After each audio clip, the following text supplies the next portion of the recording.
The wrong contractor may actually cost you thousands of dollars or even your home if that work is done substandard. Now, the first step in hiring a contractor without getting ripped off is get the word out.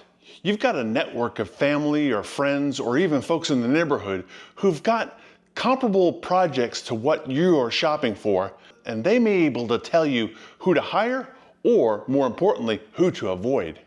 The next step is shop around. Don't accept the first contractor that comes along. Also, contact a number of contractors and get competing bids. And also, if it's hard to get a hold of them at this phase and get a call back, imagine how it's going to be when you engage them, have a contract, and you're trying to find out the status of your project. So that'll be a big red flag, is whether you get a timely response back. Try to have a vision of what you want in mind from the finished project. Maybe you've seen magazine pictures or web articles. Know your desires up front and know your budget. Contractors can be great salespeople who bump that project cost up. Ask lots of questions. Does the contractor do their own work? Do they sub it out? Do they have a crew? And if they sub it out, do they guarantee the work that's done by the crew? Don't sign anything yet. Ask if you can have contact information of previous customers. Contact these customers and ask if you can stop by. Ask their experience. Also, don't just rely upon Yelp or Google reviews for references. Reach out and contact the contractor's previous customers. Would they recommend the contractor again, or would they tell you to avoid this contractor at all costs? Maybe ask to go by and see the work, the finished project. Ask if the project was completed on time and within budget. Ask about their experience and their contractor responsiveness, and if there's anything they wish they'd done differently. If your contractor asks to skip permits, that is with the township or the county, run. Permits are there to protect you, so steer clear of anyone willing to cut corners.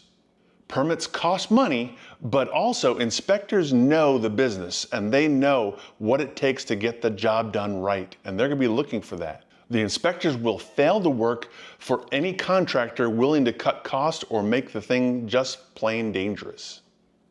Don't let them do anything without a signed agreement. Maybe even when they come to the house and start looking around, they may be inclined to peel off some drywall. Don't let them touch anything without that contract. Be firm, stand your ground, and if they break out a hammer and try to peel off a chunk of drywall, threaten to call the police on them.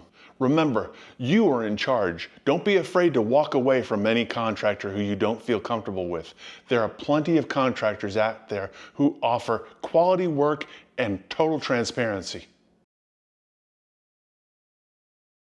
Now let's talk about the contract. This bad boy should spell out everything.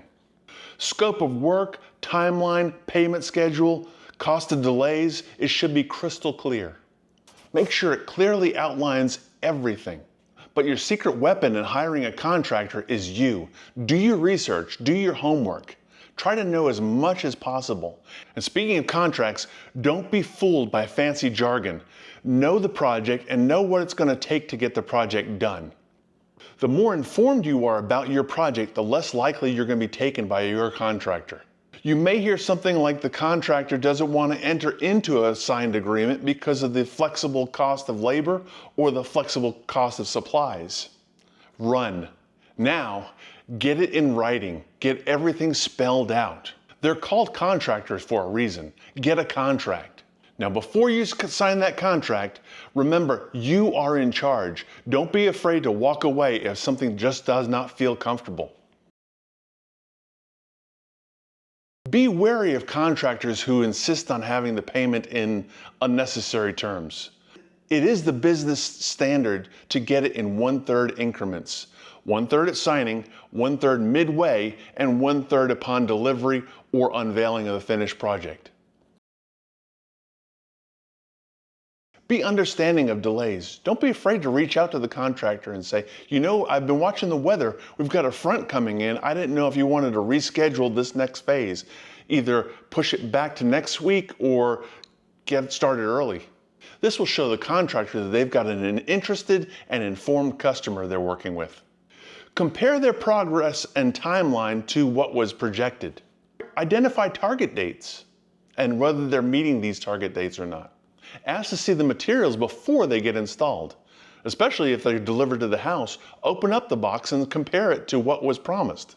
Don't be a nag, but don't be afraid to reach out and communicate to your contractor.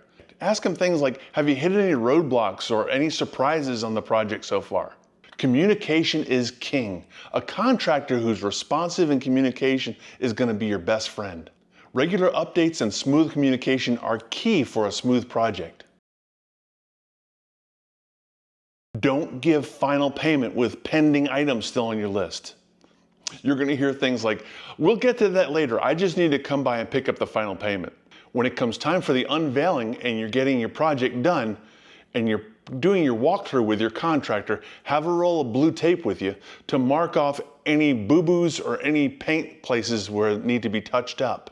Thank your contractor for the work that's done well and ask for permission to recommend them to your friends and neighbors. I hope this helps you hire a contractor without getting ripped off. If I overlooked anything, be sure to drop them your suggestion in the comments below. I'm Eddie Field with Field Guide to DIY. Thanks for watching.